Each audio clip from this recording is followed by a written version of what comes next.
Hi, and welcome back to Soul Cleaning with Chang.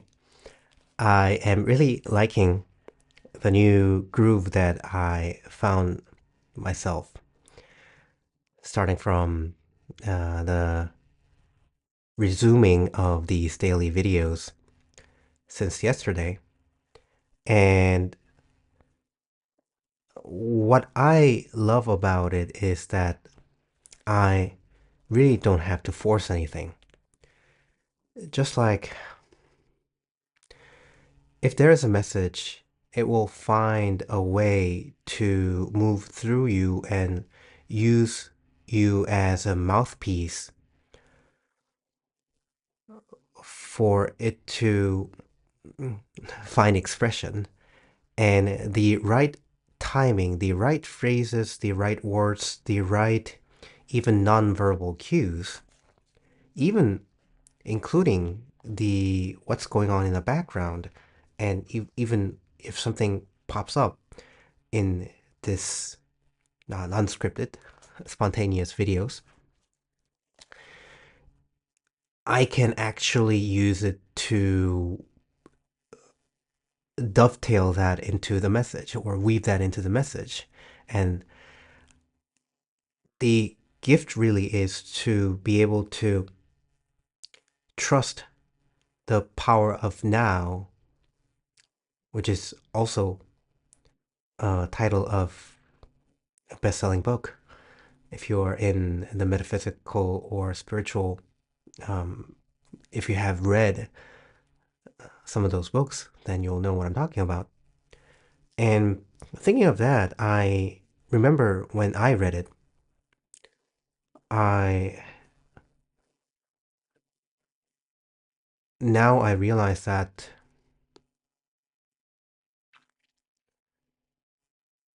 these things, these lessons, if you will,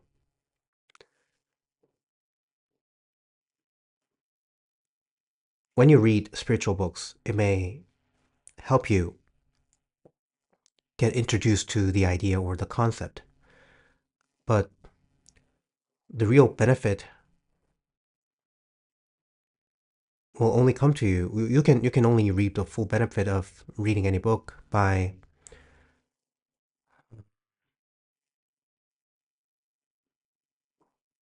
letting it actually become part of your cellular memory, your living reality through your body, which is the ultimate tool, through the means of living, a living experience. So anything you learn through intellectual means, by reading, by hearing about it, by learning through videos,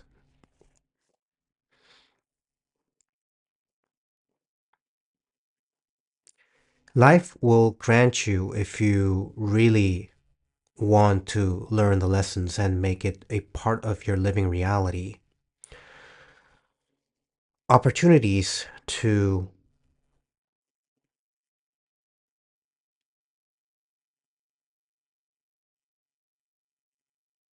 learn by experience, which is the ultimate way of learning. So I used to be very good at academics growing up. I aced everything. I got into a top school, university in the US, and that's where I really started perfecting my English skills. Before then, I did, my English wasn't really good, um, and it's my second language. And I got into that top school university pretty early, when I was 16. So, anyways,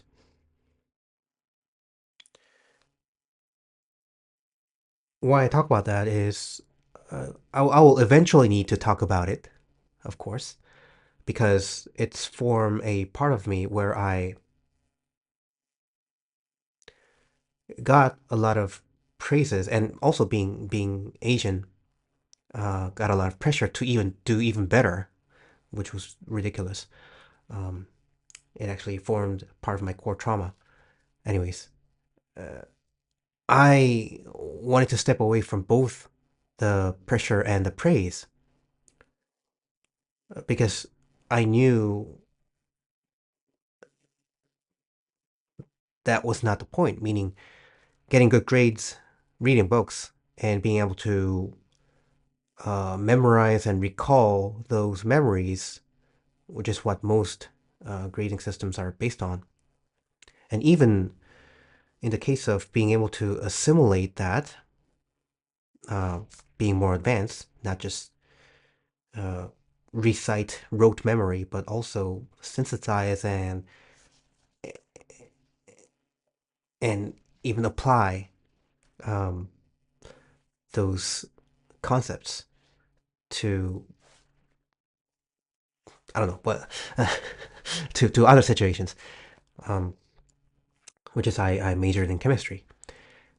That's the one thing the one subject I love the most among natural sciences, which I um, had to choose between. Anyways,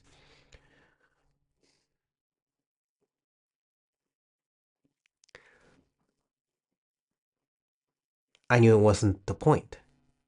I knew it wasn't real learning. Of course, I didn't realize that at the moment in my teens, but now looking back, I understand that was what was going on. I was like, I learned nothing yet. And why are you making such a big deal, big fuss about me achieving all these academic mm, things?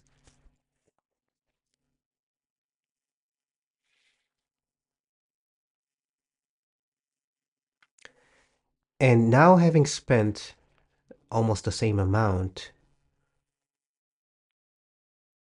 of time going through the school of hard knocks, if you will, living life, learning through experiences. And contrary to how I performed in pure academics growing up until college,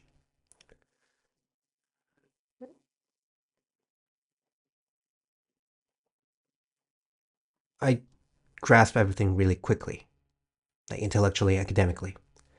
But experientially, I wasn't really doing hitting home runs right out of the gate, so to speak. And of course, that's how all experiential learning is like trial and error, trial and error. And yet, I knew deep down that was what real learning was all about. But in academics, the one of the I think overlooked, even not really understood pitfalls of actually doing well in academics in a traditional way in intellectual learning. It is that you get rewarded by making less errors, so to speak, right? That's what you're incentivized and encouraged to do to make less mistakes. Meaning, the higher you go up in the pyramid, if so to speak, um, the less trial and error you are encouraged to make, because all errors come from making new tries, trying new things. I didn't like that, and that's why I got off of the traditional academic route at the end of college. I didn't pursue graduate degrees, which is quite common based on my uh, among people who majored in natural sciences like I did. I majored in chemistry.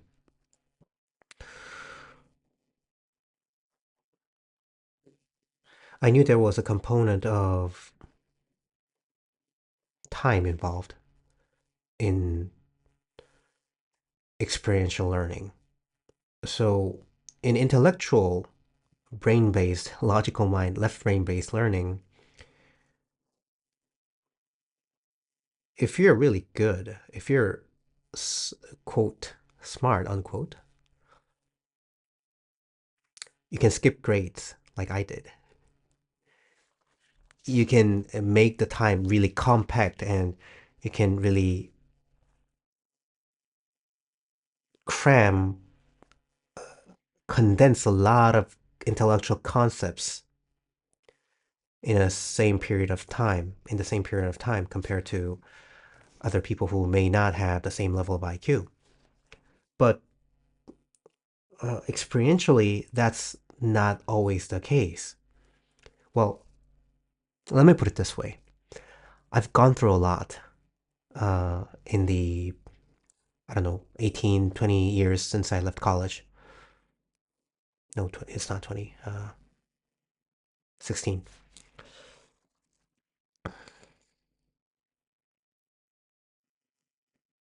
I've gone through a lot. And that, in a way, you can say was another way of cramming a lot of experiences in the same amount of years. So in that case, I was able to do it, but I don't necessarily recommend other people do it because it's intense. It's intense. It takes a lot of toll on your psyche and your body too.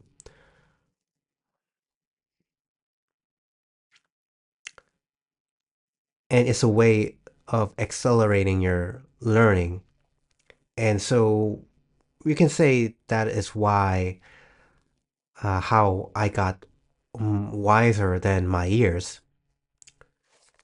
But at the same time, it's not just that because we've been only talking about experiential learning, which is the body learning, as I like to call it, and also intellectual learning, which is the mind learning. But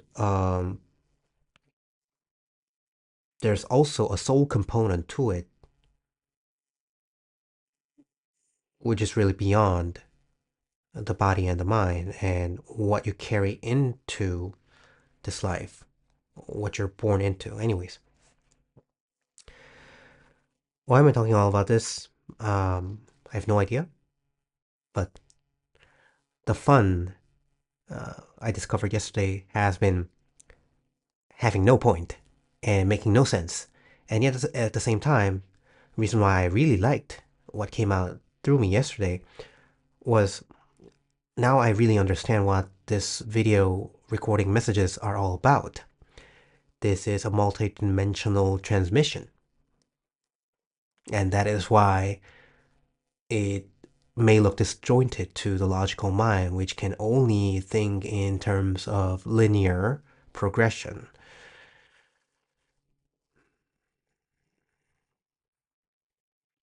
And because it deals with concepts, it may look faster on the surface compared to the experiential learning, but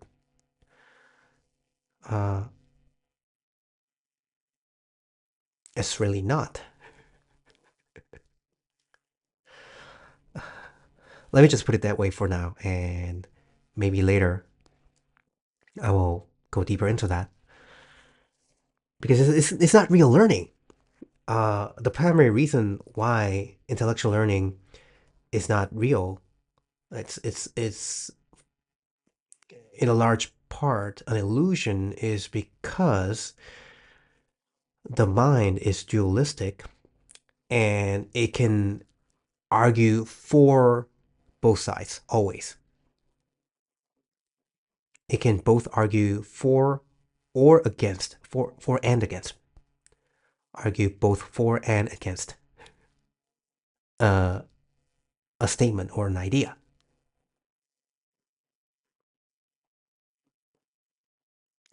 And also, that's why it can't really make up its mind. The logical mind can never really be certain, like other parts of your intelligence.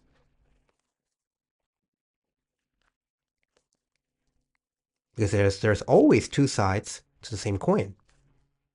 And because to the mind it is equally likely,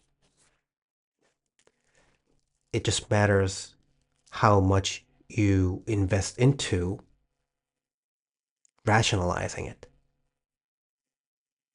As long as you can remove the emotional attachment to any side, to either side, you can actually put the same amount of uh, logical backing to those sides. Anyways,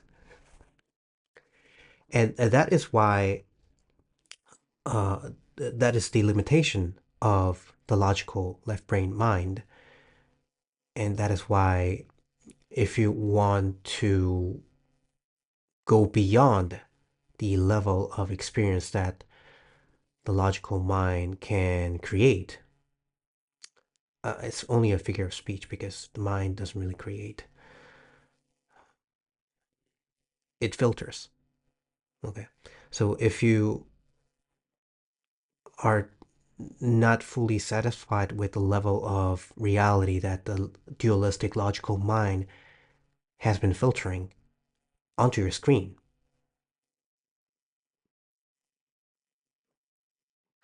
onto your virtual reality, we need to go beyond that. We can take off the filter. And that is what the many spiritual and metaphysical esoteric traditions across all cultures have been talking about going beyond the mind, having no mind, being free of thoughts, and so on. But at the same time, I think I said this yesterday also, you can't really be totally free of mind. And it's not really uh, productive either. You want to go beyond the dualistic thinking mind. You want to go beyond thoughts. And even after you go beyond thoughts, thoughts may still happen, but it won't be the only factor determining your perception of reality. Anyways,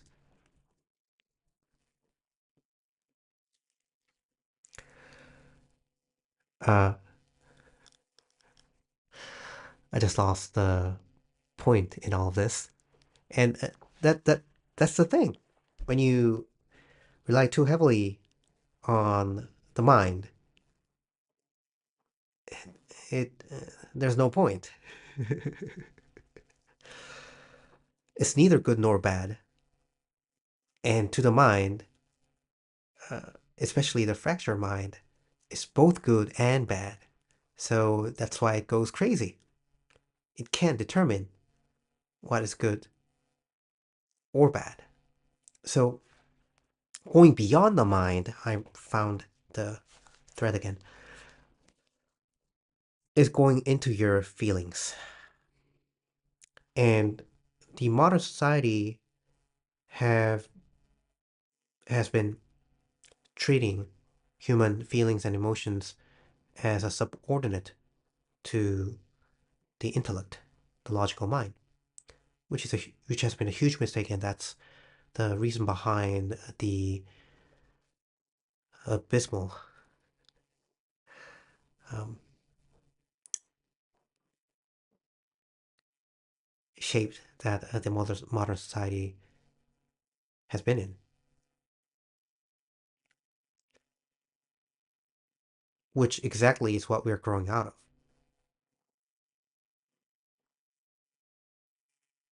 The limitation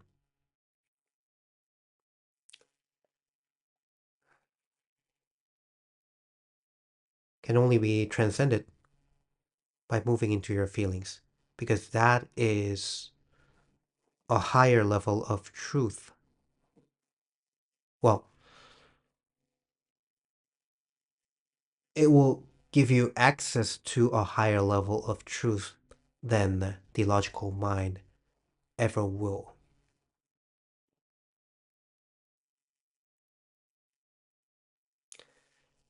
And the more you train yourself in feeling the truth rather than thinking your way to truth,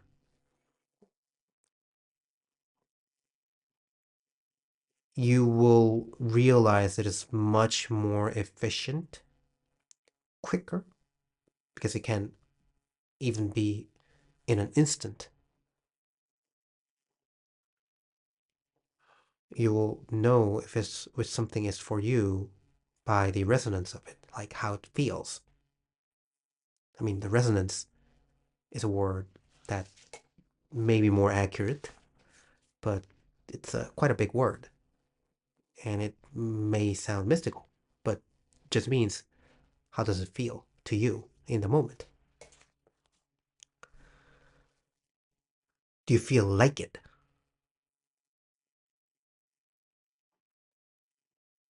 Resonance just means when something similar, some things similar come together, some things that are similar come together.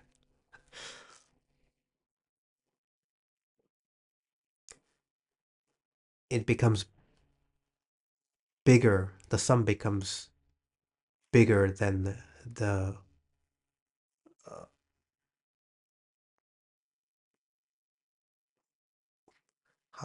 how does it go?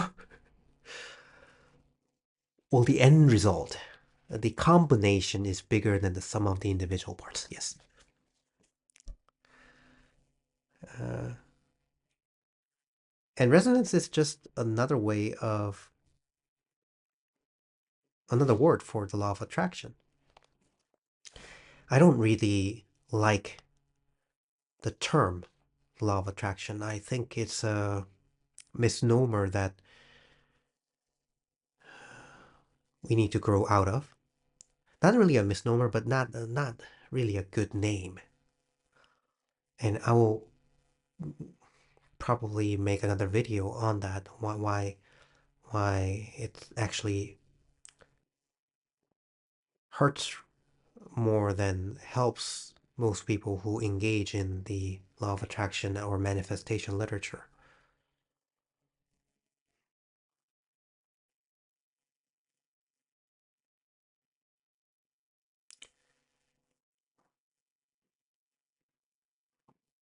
Once you train yourself to a certain degree, your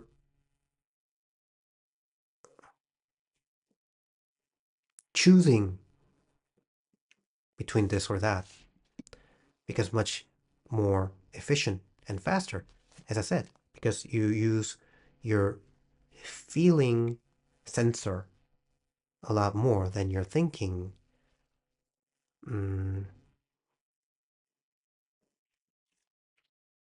categorizer, because that's what it is.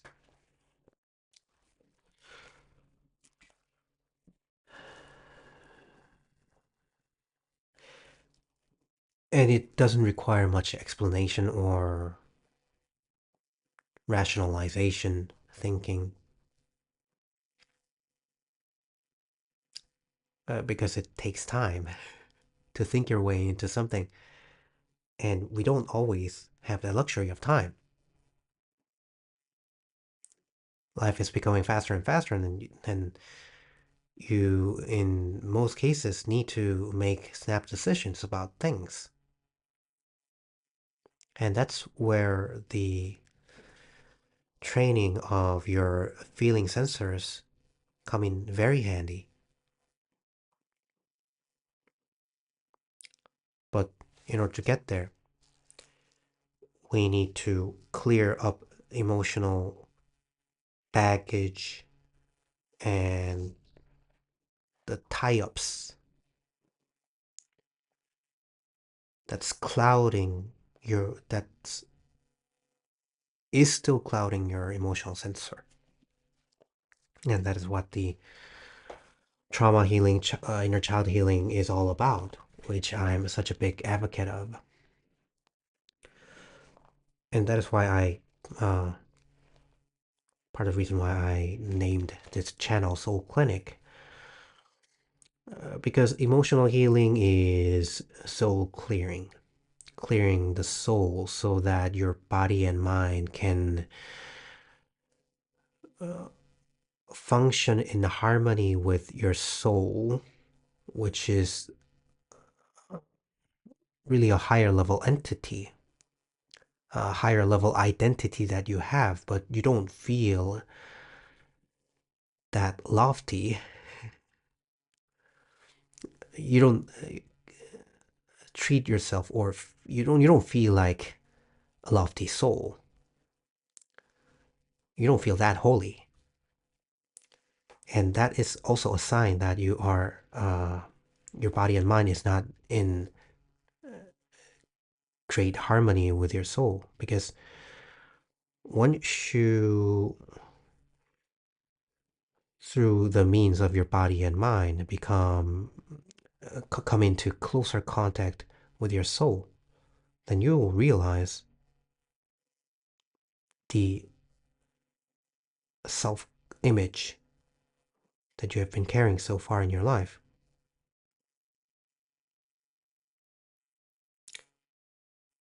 It's really been a farce. It bears no real resemblance to what your true self is. And for practical purposes, uh, your true self or higher self is another name for your soul.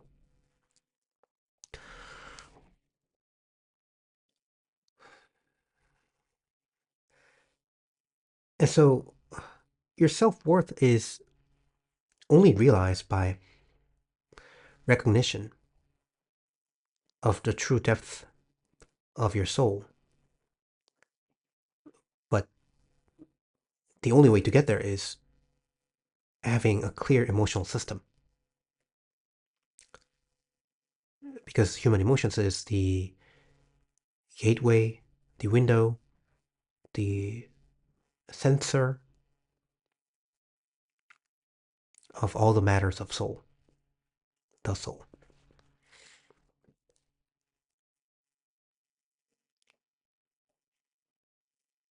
It is also closely related to matters spiritual and matters divine. So when you're told you're a divine being, looking back to my experience, here's what happens until your emotional system gets clear. Your mind wants to believe it. And your body, while there might be some kind of resonance to the truth of it, and that's why you want to cling to it, but the mind will, over time, swing between the two sides, the two extreme sides of the same statement.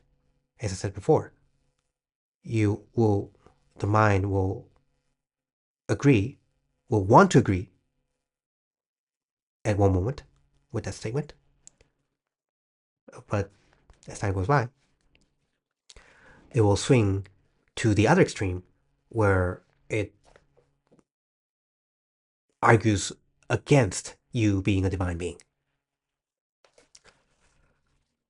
So until you get to an actual experience, which is always tied with feelings, until you get to an actual experience that, oh, yes, now I understand, I feel my divinity.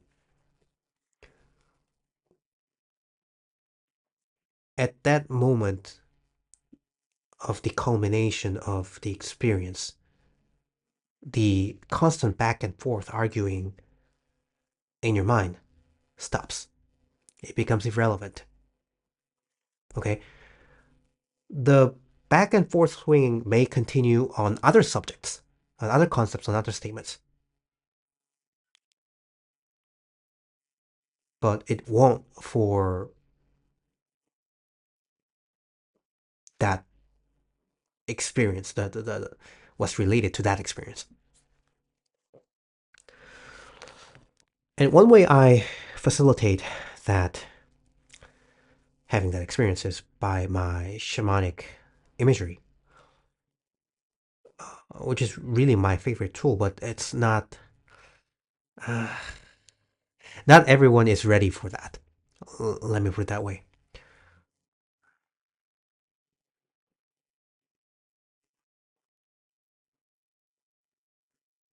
The progression, as a general rule, comes from body, mind, and spirit.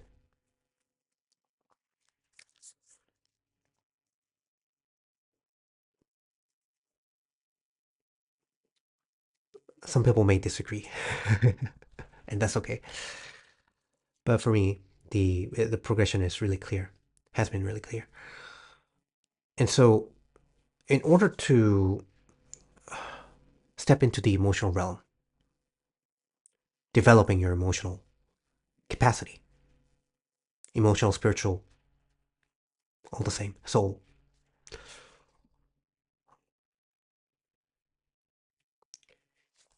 you need to have your mind sufficiently developed. Okay, before then, it's just you're on a shaky foundation.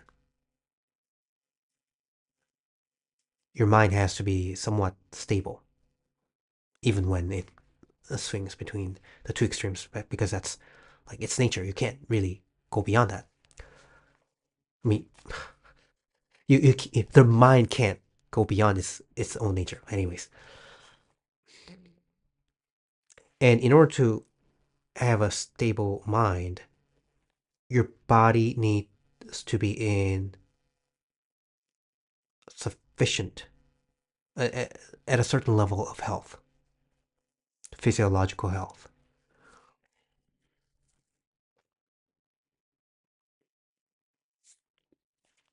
And that is why I am pursuing a medical degree. Um,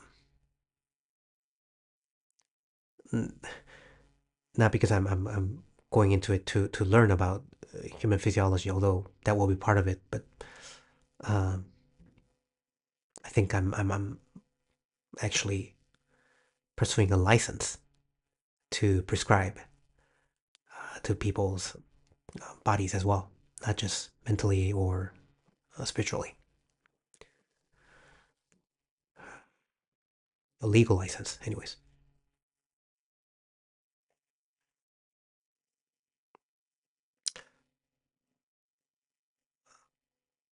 I'll have a chance to talk more about my what I'm pursuing now, a medical degree,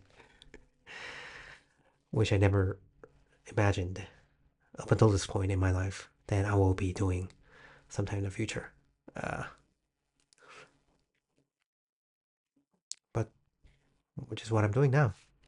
It's an irony, and the only reason, really, because my mind still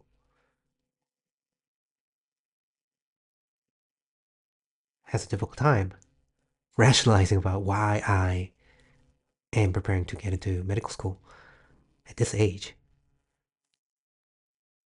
and like there are hundreds of reasons why I don't have to do that. And at the same time, I didn't have to come into this body, come to this incarnation in this life.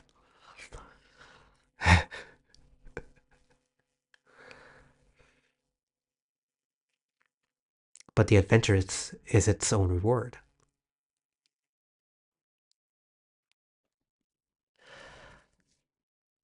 I feel complete for this video.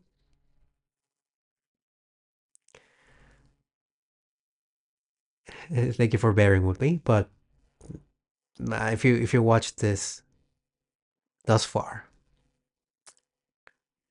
you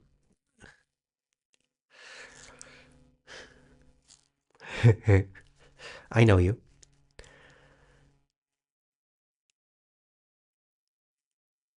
I know you get me. And I know you are meant to be awakened multidimensionally through my transmission. So I trust that the message has done its job. I thoroughly enjoyed it. I look forward to do this again. And as I said yesterday, I will only be doing this as long as I enjoy it, as long as I thoroughly enjoy it, because I do can't be satisfied with anything less at this point. All right, I love you. Bye bye.